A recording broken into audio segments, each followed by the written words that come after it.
काजल, अनीता दी, मैं अमित के साथ वापस जा रही हूँ इंडिया छोड़कर। मुझे अरमान नहीं चाहिए। अनीता, तुम ऐसा कैसे कर सकती हो? मैंने तुम्हें इतने सारे रुपए दिए हैं इस काम के लिए कि तुम समीरा को अरमान के जिंदगी से हमेशा के लिए दूर कर दो। फिर जहाँ जाना है जा सकती हो, मुझे कोई दिक्कत नहीं है। काजल, समीरा और अरमान एक दूसरे से प्यार करते हैं, वह कभी भी एक दूसरे से दूर नहीं हो सकते हैं। अरमान। समीरा और ऐश्वर्या अंदर छुपकर सारी बातें सुन रहे थे। अरमान, वाह भाभी वाह, मैं तो आपको क्या समझता था और आप क्या निकली। क्या बिगाड़ा है समीरा ने आपका, जो उसको मेरी जिंदगी से दूर करने के लिए आपने इतना बड़ा साजिश रच डाला। अनीता आंखें फाड़े तीनों को देखने लगी और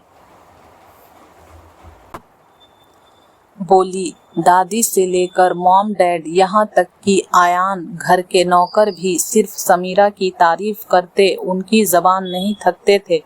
एक मामूली सी लड़की जिसका कोई भी स्टेटस नहीं है, सबकी लाडली बन गई। इसके लिए मैंने यह सब किया है। मुझे बहुत नफरत है समीरा से, जो कुछ दिन में ही सबकी लाडली बन गई, जो मैं आज तक नहीं बन सकी। अनीता, काजल मेरी कज़न सिस्टर है। मैंने ही उसे यहाँ बुलाया था, लेकिन वह भी अपने मकसद में कामयाब नहीं हो पाई। मुझे समीरा पहले ही दिन से पसंद नहीं थी। वह हम लोगों की सोसाइटी के लायक नहीं है, मैं यही समझती हूँ।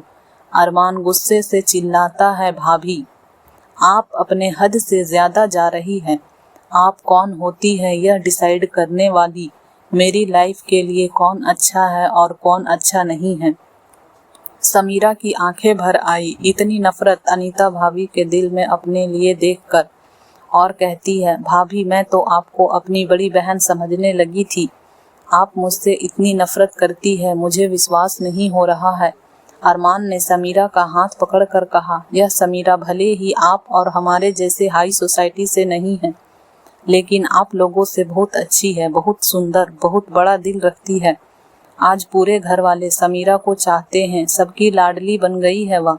समीरा के अच्छा बर्ताव, उसका नेचर, जो घर के बड़ों के प्रति आदर और छोटों के प्रति प्यार ही है।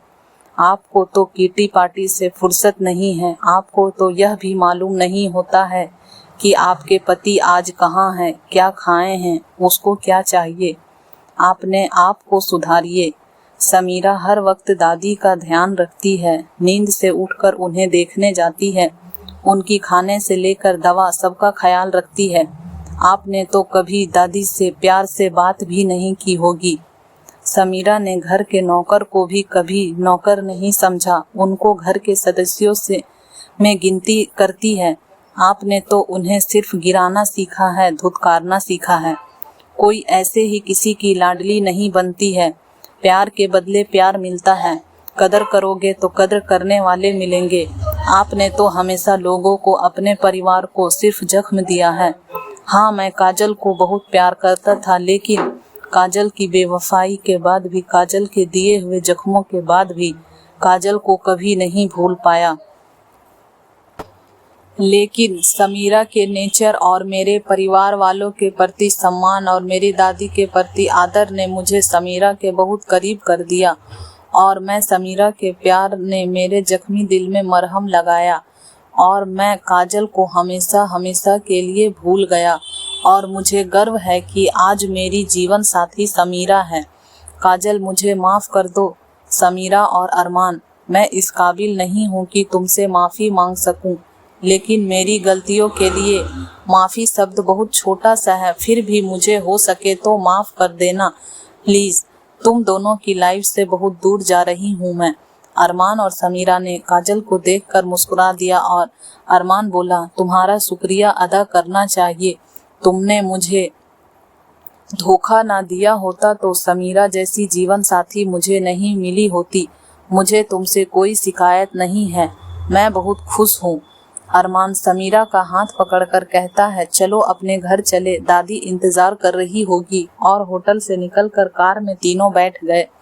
अनीता भाभी ने आवाज लगाई, अरमान मुझे भी तो माफ कर दो, और यह सब आयान को और मॉम डैड को नहीं बताना प्लीज। अरमान ने कहा, आपके लिए नहीं बल्कि मुझे अपने भाई की फिक्र है, उनका दिल टूट जाएगा अगर उनको यह बात पता चला कि उनकी बीवी उनके छोटे भाई की जिंदगी बर्बाद करने में लगी हुई थी। और कार स्टार्ट करके वहां से निकल गया। तीनों घर आ गए और उन्होंने दादी से कुछ नहीं बताया। यह कहा कि काजल को अपनी गलती का एहसास हो गया और वह चली गई है। दादी कहती है, आज तो पार्टी बनती है, बहुत खुशी के दिन है आज। अरमान कहता है, ठीक है, करते हैं मिलकर सब पार्टी। और हमारी कहानी यहीं पे खत्म हो जाती है।